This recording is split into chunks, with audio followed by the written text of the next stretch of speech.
Desde 2010, diferentes libros de éxito comenzaron a difundir el credo según el cual el gluten presente en el trigo, la cebada y el centeno es un verdadero veneno. Muchos famosos han adoptado dietas sin gluten y se lo han comunicado a sus fans. La reacción no se hizo esperar. Según recientes estadísticas, hasta un 25% de los estadounidenses adultos evitan el gluten en su dieta. En Europa, entre el 8 y el 15% de la población hace lo mismo.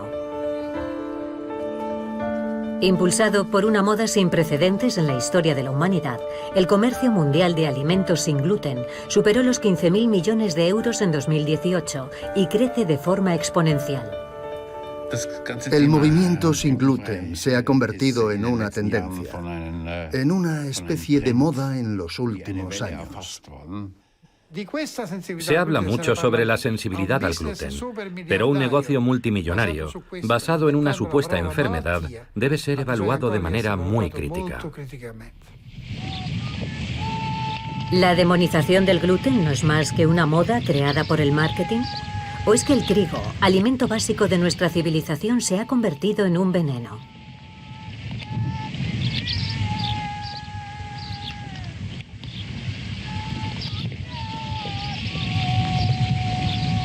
Desde tiempos inmemoriales, el trigo ha sido uno de los alimentos básicos de la humanidad. Constituye el cimiento mismo de las primeras civilizaciones. Pero hoy en día, para un número cada vez mayor de personas, parece haberse convertido en un producto tóxico. Hasta el 2,5% de la población mundial padece la enfermedad celíaca, una afección muy grave. Para ellos, el gluten proveniente de cereales tan comunes como el trigo, la cebada y el centeno, pero también la espelta y el kamut, puede ser mortal. Por otra parte, cada vez más personas no celíacas intentan evitar el gluten en su dieta. Informan de una variedad increíble de síntomas, desde problemas gastrointestinales hasta fatiga, niebla cerebral, dolor articular o cosas peores. Una epidemia mundial silenciosa está en marcha. Pero la realidad es que todavía se desconoce qué es lo que está causando este tsunami repentino de sensibilidad a estos cereales. ¿Cómo es posible que de repente haya tanta gente con intolerancia a los granos de trigo tan altamente nutritivos? ¿Podrían los cambios recientes en nuestros hábitos alimenticios o en nuestro estilo de vida haber desencadenado la epidemia? El gluten como tal no está presente en los cereales. Se trata de uno de los primeros productos procesados de la humanidad, ya que se forma al mezclar harina con agua. En realidad, en el interior del grano no hay gluten.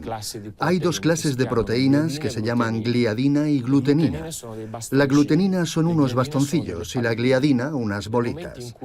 Cuando añadimos agua a la harina y comenzamos a amasar, además del agua estamos añadiendo fuerza mecánica y ocurre lo siguiente. Los palos se pegan a las bolas y viceversa, como en una especie de juego, como si estuvieran magnetizados.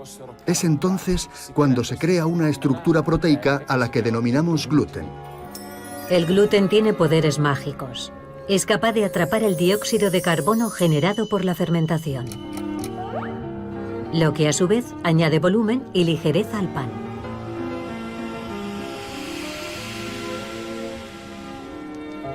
Además, al retener los gránulos de almidón de la harina, hace que la masa sea resistente a la cocción. Estas cualidades han convertido al trigo en el primer cereal en cuanto al contenido de gluten y el alimento más consumido del mundo. Aporta cerca del 20% de las calorías mundiales. Pero el gluten tiene dos caras, advierten los científicos. Alessio Fasano es gastroenterólogo en el Hospital General de Massachusetts y uno de los mayores expertos mundiales en la enfermedad celíaca. El gluten es una proteína de origen alimentario y por tanto, al igual que hacemos con todas las demás proteínas, debe ser digerida y aprovechada como fuente nutricional. Pero por desgracia no es el caso. Somos capaces de hacerlo con todo lo que comemos, salvo con una proteína, el gluten. Lo más que podemos hacer es digerirlo en trozos y aún así la digestión no será completa porque siempre quedan péptidos sin digerir. Sin embargo, para una persona sana, la consecuencia de la ingesta de gluten solo implica una digestión más lenta. Para los celíacos, una sola miga de pan puede desencadenar una reacción inmunitaria capaz de dañar las delicadas superficies del intestino delgado.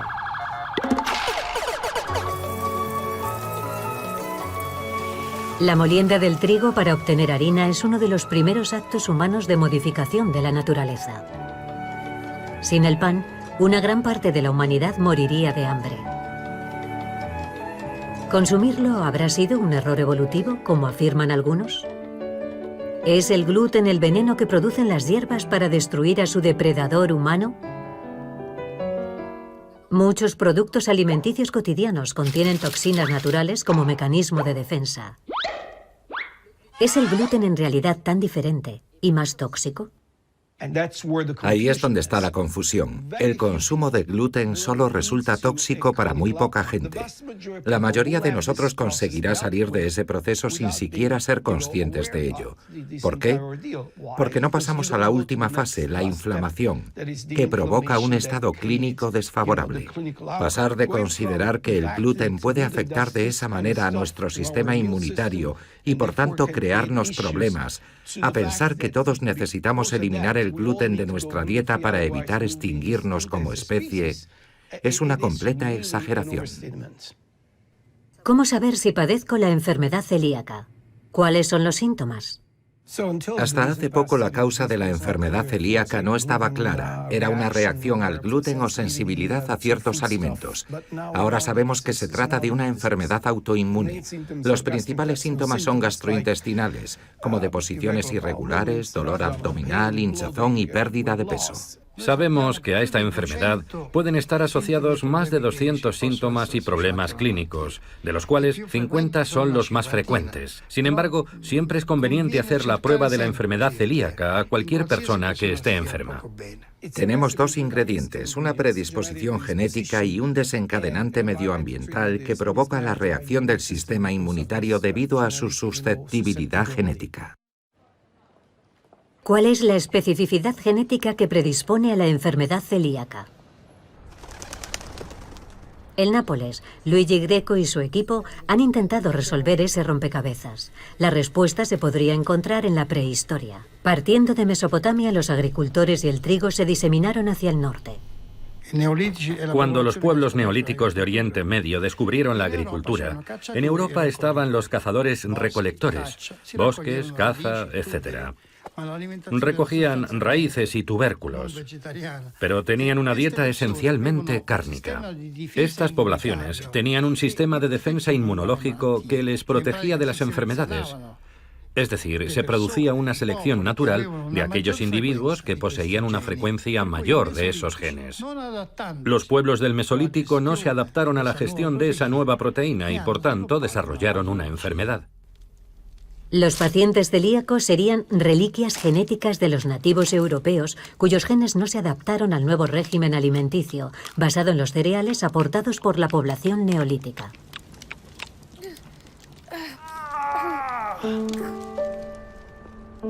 Pero el número de personas que padecen la enfermedad celíaca en la actualidad es 4 veces mayor que en los años 50. Los estudios epidemiológicos han demostrado que esta enfermedad está aumentando demasiado deprisa para considerar que el responsable de la epidemia es una mutación genética. Puesto que los genes por sí solos no pueden haber provocado esta mutación, deben entrar en juego factores relacionados con el medio ambiente. Por otra parte, una nueva afección parece haber surgido de la nada, la sensibilidad no celíaca al gluten. Existe una enfermedad relativamente nueva que es la sensibilidad no celíaca al gluten, en la que no se produce una respuesta autoinmune como en la enfermedad celíaca, ni una respuesta alérgica como en la alergia al trigo, pero se produce una respuesta inmunitaria que conduce a una inflamación sin dañar nuestro intestino, con síntomas que coinciden con los de la enfermedad celíaca. La sensibilidad no celíaca al gluten está rodeada de misterio. Los científicos siguen en busca de una prueba para su diagnóstico. Aunque su desencadenante es la ingesta de cereales que contienen gluten, la sustancia que la provoca aún no ha sido identificada con certeza. Sin embargo, una encuesta reciente llevada a cabo en la Universidad de Sheffield ha revelado que en un grupo de 1000 personas, las que se declaran sensibles al gluten han aumentado más de un 250% en 3 años. La sensibilidad autodeclarada al gluten fue de un 12,9% en 2012, frente a un 32,8% en 2015. No se puede tratar de autosugestión. Para comprender si el trigo moderno es diferente al trigo que hemos comido durante siglos, nos reunimos con uno de los mayores expertos en cereales, Giovanni Dinelli, profesor de agronomía en la Universidad de Bolonia. Estas 5 son consideradas antiguas, anteriores a la revolución agrícola. Y se diferencian porque son plantas más altas que estas, que actualmente se cultivan en Italia y en todo el mundo. ¿Por qué ha sido necesario reducir el tamaño de las plantas de trigo?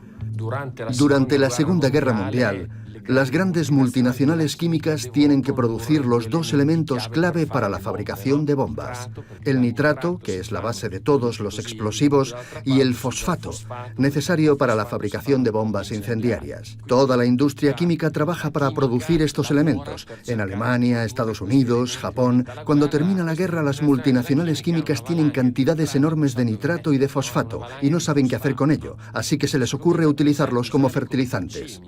Milagros de la química. Los productos para fabricar bombas y explosivos son reciclados para hacer crecer los cultivos. Estos elementos entran entonces en la agricultura. Pero ¿qué sucede? Muchas variedades de plantas, cuando se fertilizan, en lugar de producir más, producen menos, porque el abono penetra en el tallo y lo vuelve muy frágil. Cuando la espiga comienza a formarse, va ganando peso, la planta se debilita y se cae, por lo que se pierde la producción. Los primeros trigos enanos provienen de un programa genético llevado a cabo en el Centro Internacional de Mejoramiento del Maíz y el Trigo, un instituto fundado en México con fondos asignados por la Fundación Privada Rockefeller. Lógicamente, esto se pudo hacer porque entonces, con la Segunda Guerra Mundial, no solo llegaron los fertilizantes sintéticos, sino también los pesticidas, que antes no existían. Y evidentemente una variedad tan pequeña no es competitiva frente a las malas hierbas. Así que además de abonarla, tenemos que echar herbicidas para controlar las malas hierbas. Con la Revolución Verde nace la industrialización de la agricultura. Por primera vez se utilizan máquinas y productos químicos para hacer crecer nuestros cultivos. Pero, ¿ha aumentado la cantidad de gluten en las nuevas variedades? Las variedades antiguas contienen más gluten, pero la calidad es diferente. Contrariamente a la creencia popular, la cantidad de gluten en el trigo moderno ha disminuido, pero se ha reforzado ostensiblemente otra característica del trigo. Imaginemos que el gluten es una goma elástica. El trabajo que tengo que hacer para que se rompa indica la fuerza del gluten. Nosotros utilizamos un parámetro que llamamos W, que expresa en julios el trabajo que debemos realizar para romper esa estructura elástica. La diferencia es evidente cuando intentamos perforar una masa hecha con harina de trigo moderno o una masa hecha con harina de un trigo antiguo. ¿Qué significa esto? Significa que el trabajo que tengo que hacer para romper ese gluten es entre 5 y 7 veces mayor que el que tengo que hacer para romper este. ¿Y ocurre lo mismo con nuestras enzimas? Sí, probablemente sí. Esa es otra parte de los estudios que estamos realizando.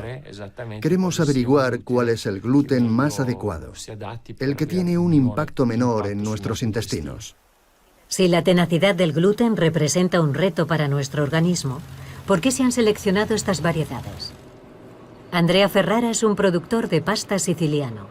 Forma parte de un nuevo movimiento de artesanos que utilizan variedades locales de trigo antiguo para fabricar pasta. Su respuesta es muy directa. El grano moderno tiene un gluten más tenaz. Es el más demandado por la industria porque facilita el procesamiento, se acorta el tiempo de elaboración y en consecuencia se gana más dinero. La Revolución Verde pretendía resolver el hambre en el mundo, sin preocuparse demasiado por los efectos sobre nuestro organismo. Sin embargo, el aumento de la tenacidad del gluten no es suficiente para explicar las intolerancias. Debe haber otros desencadenantes para explicar la epidemia de intolerancia al gluten. Podría ser que el desencadenante de la enfermedad en una persona con predisposición a ello sea la cantidad total de gluten que absorbe a lo largo de su vida. Sabemos que la cantidad de gluten en el trigo no ha aumentado. ¿Pero comemos más pan, pasta o pizza que antes? Según un estudio del Departamento de Agricultura de los Estados Unidos, la cantidad total de gluten que consumimos de todas las fuentes es en realidad menor.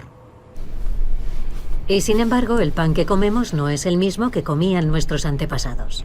En aquel pan, los microorganismos de la levadura predigerían en parte el gluten. Hoy, los panaderos empiezan a mirar al pasado. Normalmente, el tiempo de fermentación de la masa de pan en una panadería francesa es de 2 horas. Aquí son 2 días. Al fermentar durante 2 días, el tiempo de fermentación descompone la molécula del gluten en micropartículas y hace que el pan sea completamente digerible, incluso para las personas con intolerancia.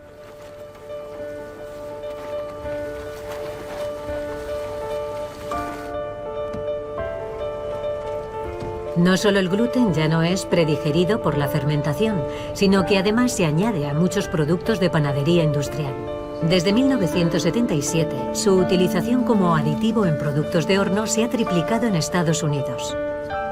Si comemos mucho más pan industrial, consumimos más gluten de lo que creemos. Pero hay algo peor. Un estudio ha revelado que cerca de un 30% de los productos alimenticios de supermercado contienen trigo o gluten. El trigo se ha convertido en un ingrediente omnipresente en los productos procesados, incluso donde menos lo esperamos.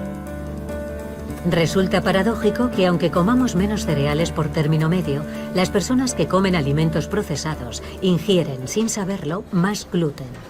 Varios factores sugieren que para entender esta epidemia de intolerancia, debemos volver la mirada hacia los procesos industriales.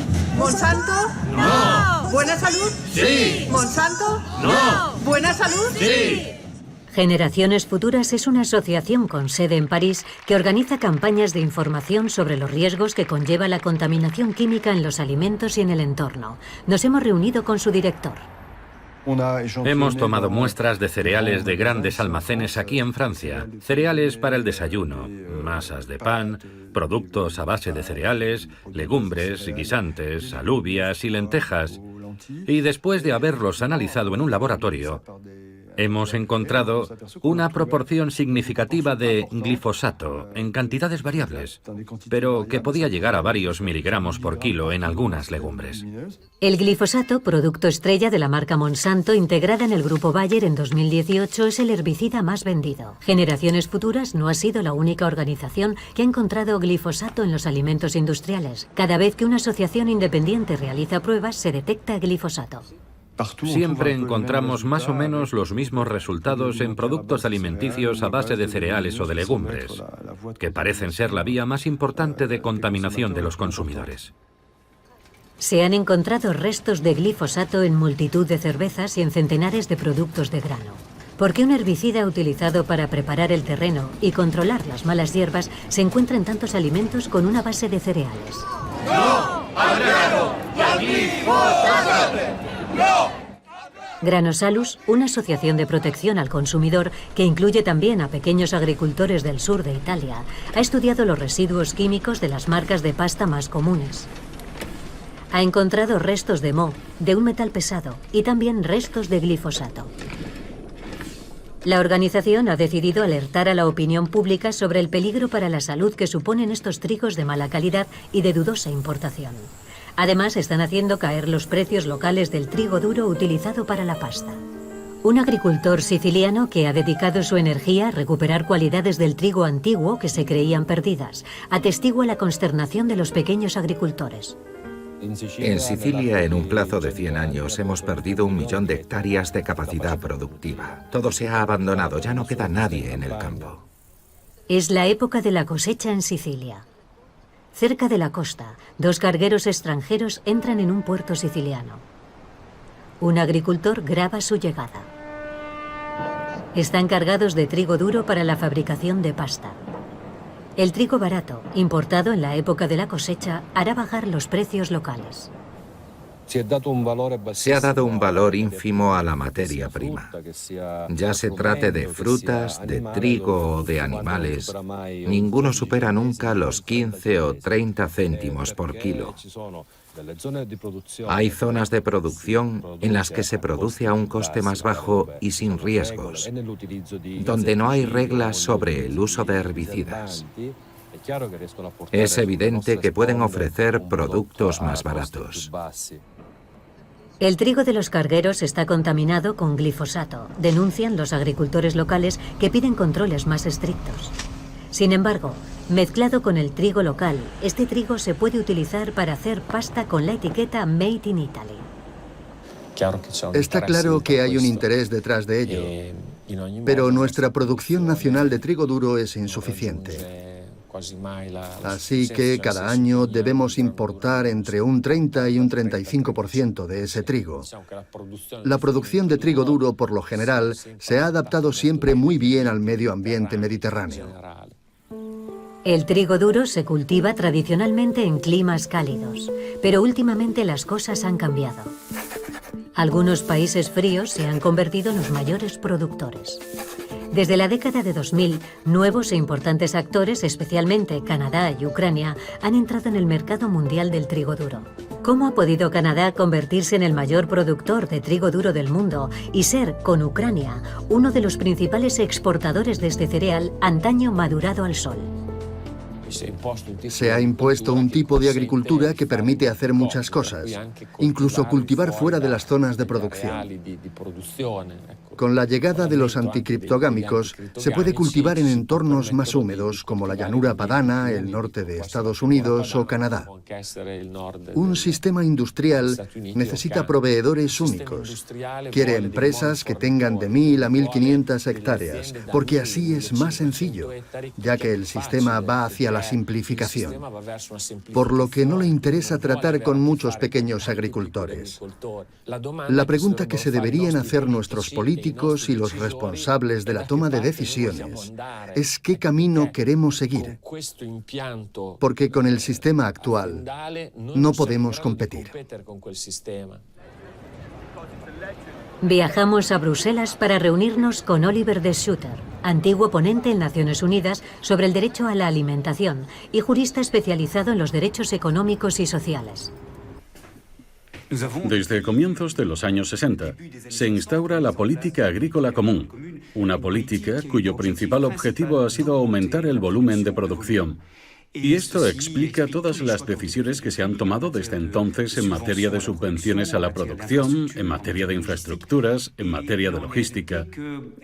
Y resulta que los beneficiados de esta recesión en la agricultura europea han sido un pequeño número de grandes explotadores agrícolas que son capaces de conseguir economías de escala y producir para los grandes mercados, y mientras tanto, muchas pequeñas explotaciones han desaparecido.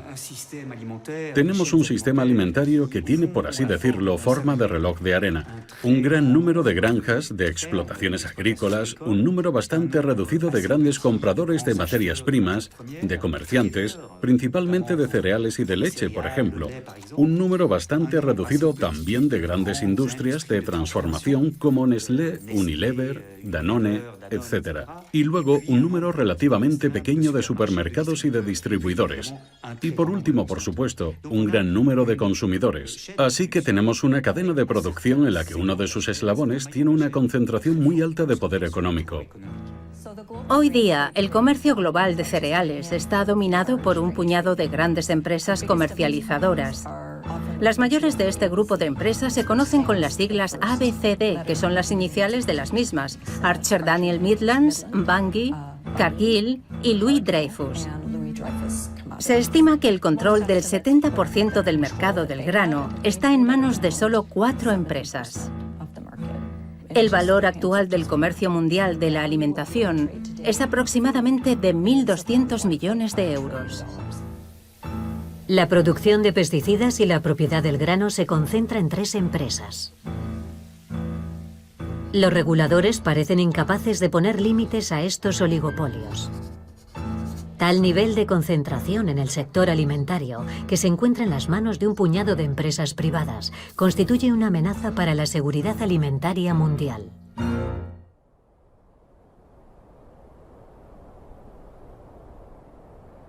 La geopolítica de la alimentación es el campo de estudio de Jennifer Clapp.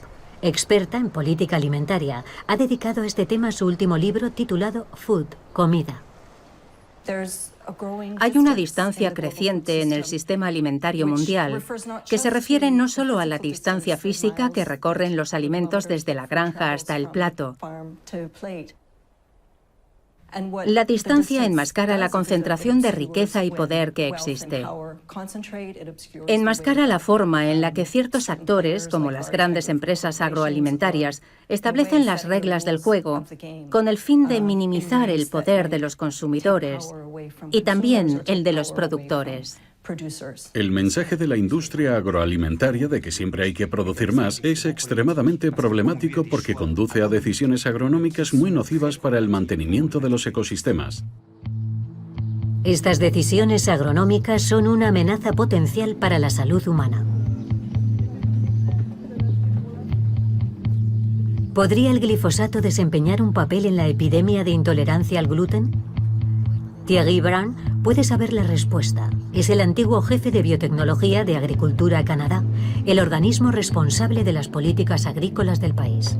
Nos reunimos con él durante una de sus visitas a París.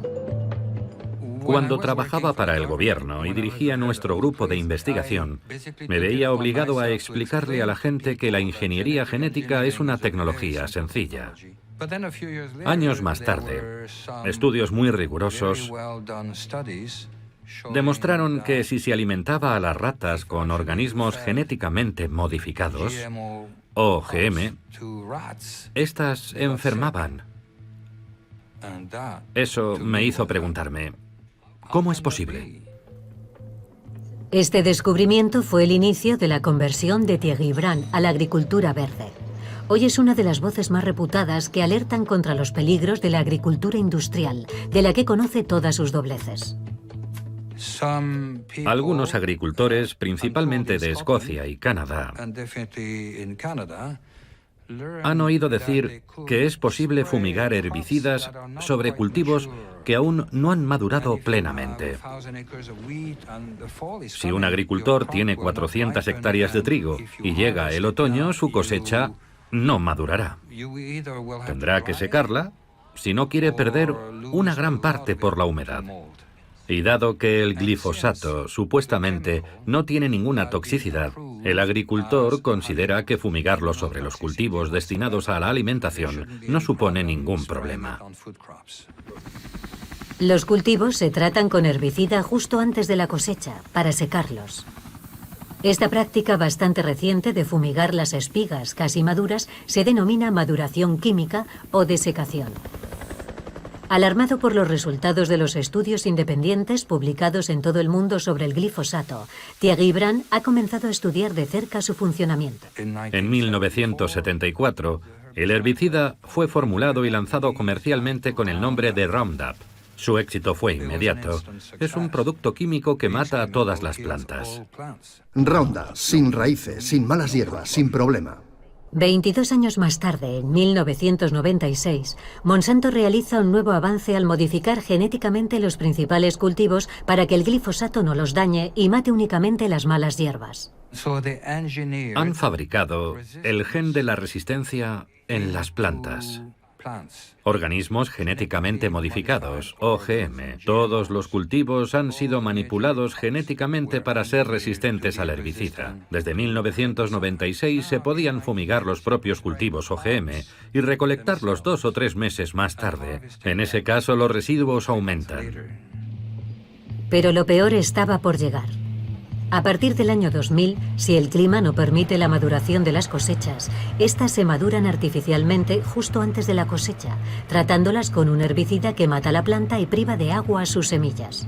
Ahora ya no tratamos los cultivos al principio de la temporada, sino que lo hacemos justo en el momento de la cosecha. De modo que los residuos ya no son menores o mayores, sino que están a su nivel máximo. No se puede contaminar el cultivo con residuos más altos que haciendo eso. El glifosato se fumiga justo antes de la cosecha en todos los cereales, semillas y legumbres. En total, afecta a unos 200 tipos de cultivos. La cantidad de herbicidas empleados en todo el mundo a partir del año 2000 se ha disparado. La desecación ha servido para implantar cultivos en climas fríos, como el trigo duro utilizado para la pasta. En Italia no está permitido este tipo de tratamiento con glifosato en el trigo, mientras que en Estados Unidos y Canadá son prácticas aceptadas.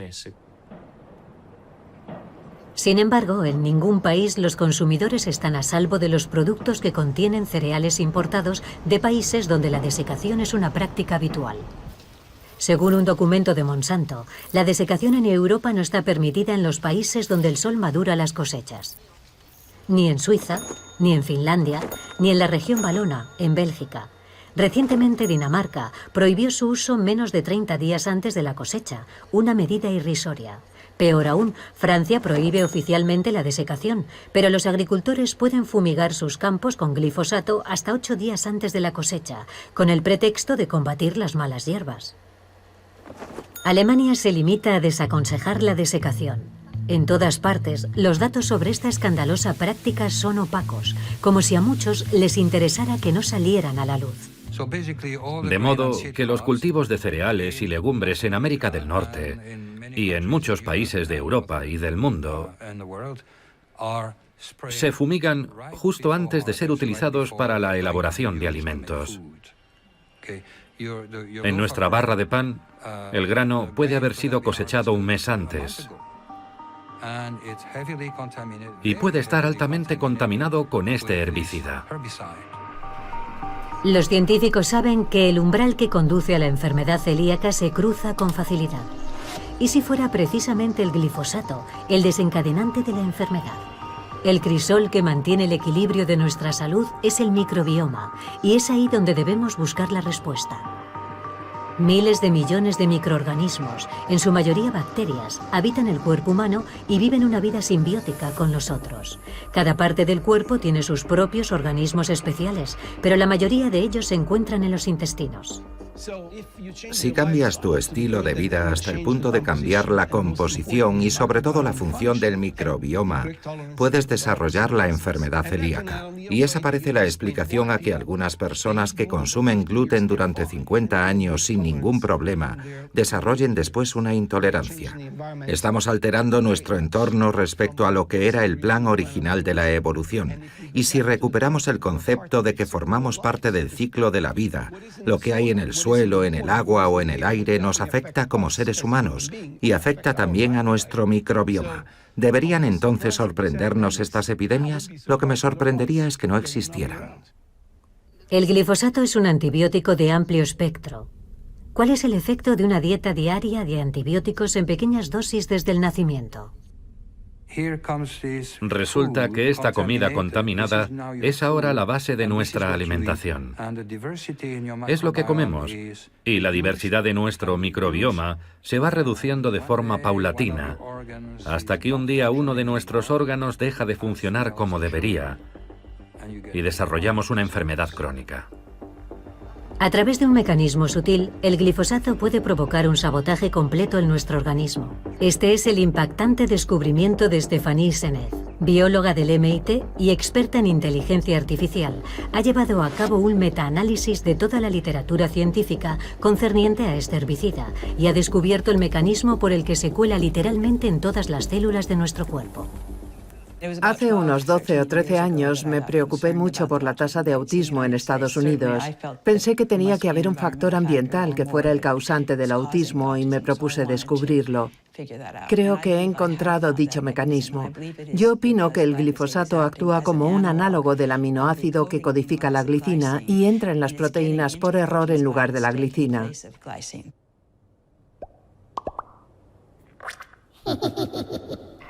La profesora Seneff encontró una correspondencia casi perfecta entre el uso del glifosato y el aumento de la enfermedad celíaca.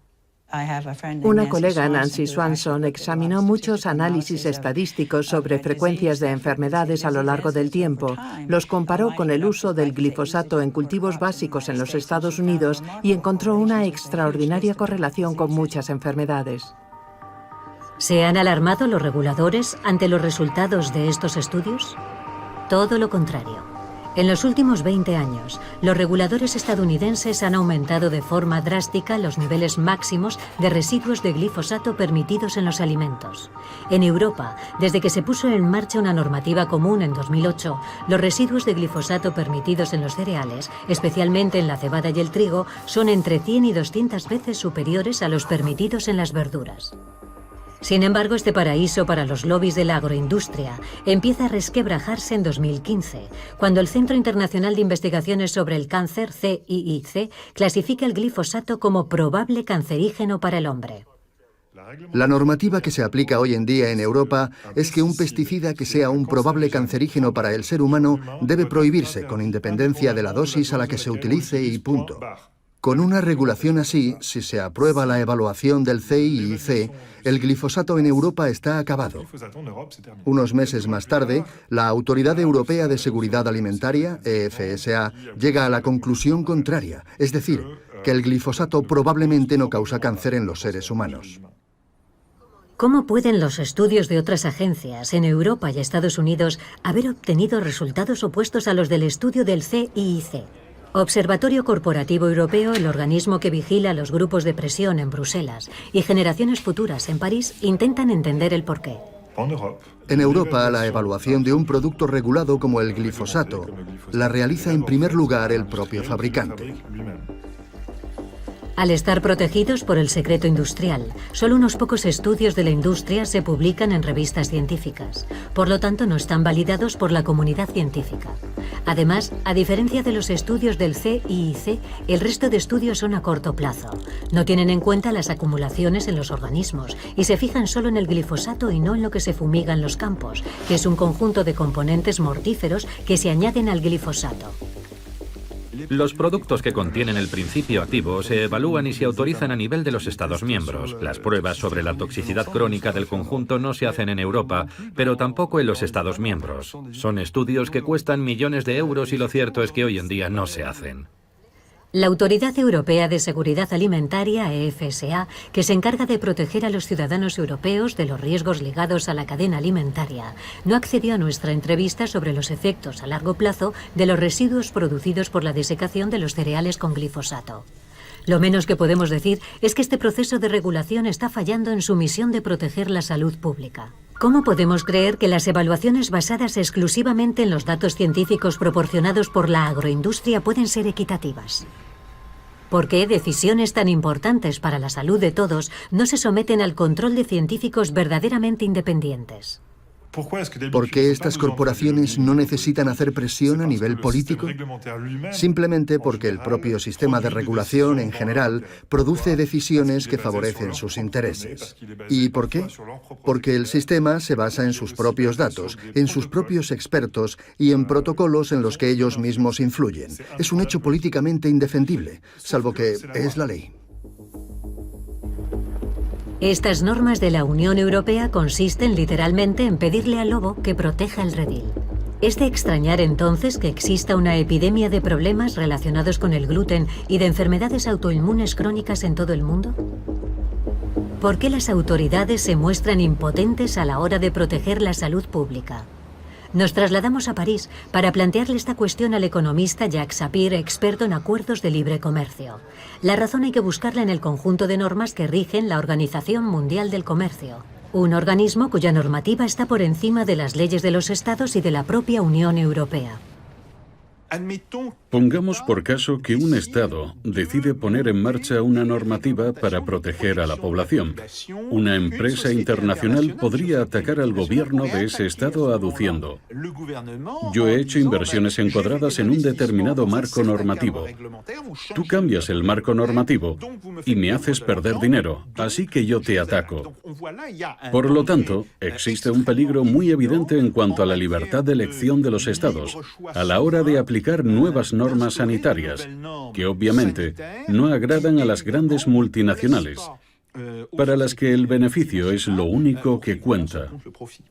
Pero las decisiones de la OMC deben tomarse por unanimidad, lo que conduce rápidamente a la parálisis. En realidad, la OMC está paralizada desde hace aproximadamente una década, lo que ha dado lugar a nuevos acuerdos y convenios que son más bien de ámbito geográfico y que pretenden, lógicamente, sustituir a la OMC. Creo que es perfectamente posible imponer una eliminación del glifosato en un plazo relativamente corto, pero desde ese momento habría que prohibir la entrada de productos que no cumplieran con esta normativa.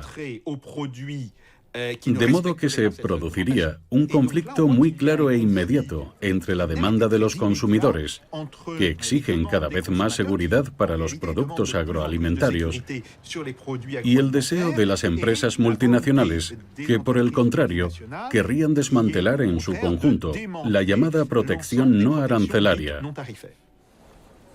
El instrumento que necesitan los consumidores para protegerse es la plena trazabilidad de la cadena de transformación de los alimentos. Pero las leyes en materia de etiquetado no obligan a indicar el origen de las materias primas. Estamos viendo niveles muy altos de consumo de alimentos ultraprocesados, alimentos que contienen múltiples ingredientes y que transitan por el sistema alimentario mundial. Se comercializan cada vez más a nivel mundial en complejas cadenas de suministro globales. Y nuestra ignorancia sobre su origen aumenta porque resulta extremadamente difícil obtener información sobre la forma en que se producen y sobre cuáles son sus costes sociales y ecológicos. El glifosato ha demostrado ser un aglutinante muy eficaz de los metales, en particular del zinc, el hierro, el manganeso, el magnesio y el cobalto, todos micronutrientes muy importantes, minerales que son esenciales para el funcionamiento de nuestras células. Al ser un desmineralizador, el glifosato hace que estos valiosos metales no estén disponibles para nuestro organismo. Para los pacientes celíacos, la deficiencia de micronutrientes es una preocupación en sí misma, acentuada cuando consumen alimentos ultraprocesados. Desde que el gluten ha asumido toda la responsabilidad de las intolerancias, la industria alimentaria ha creado el mercado de los productos sin gluten, un sector tremendamente rentable. Así es como funciona el capitalismo: crea un problema y en lugar de solucionarlo, crea un nuevo negocio para resolver el problema, ha dicho el periodista estadounidense Michael Pollan. Esta industria, que genera una cifra de negocio multimillonaria, está en pleno auge. Los consumidores parecen estar atrapados en un círculo vicioso. Comen alimentos industriales, enferman y luego se ven obligados a comer otros alimentos industriales que son además extremadamente caros. Vamos a visitar la sede del Dr. Shar, líder mundial de la industria sin gluten, para entender por qué estos productos son tan caros. La explicación está en la esmerada atención que ponemos en las materias primas, en nuestro control de calidad y en que el tamaño de los lotes que producimos es solo una fracción de lo que producen los grandes gigantes de la industria alimentaria. Eso conlleva unos costes elevados que lógicamente hay que repercutir, pero dichos costes constituyen al mismo tiempo una importante oportunidad para que la investigación mire hacia el futuro. Los alimentos sin gluten son productos de nicho especialmente diseñados, como los medicamentos, para satisfacer necesidades específicas. Sin embargo, según un informe reciente, se calcula que el tamaño del mercado mundial de productos sin gluten podría alcanzar los 36.000 millones de euros en 2027, con un crecimiento anual del 9,2%. Si profundizamos en los motivos por los que esas personas se vuelven hacia los productos sin gluten, la mitad diría que comen sin gluten porque es más sano. Pero si una persona no es celíaca, ¿comer productos sin gluten es realmente más sano? Comer sin gluten no va a tener un impacto importante, puesto que nutricionalmente hablando es inútil, se puede prescindir de él. Pero al mismo tiempo prescindimos de vitaminas, fibras y minerales que son muy importantes para nuestra salud. El almidón es un sustituto frecuente de la harina y un ingrediente clave en muchos productos industriales sin gluten. El almidón no contiene casi ningún ingrediente nutritivo, pero sí muchas calorías. El verdadero reto de los productos sin gluten es la falta de nutrientes y fibra.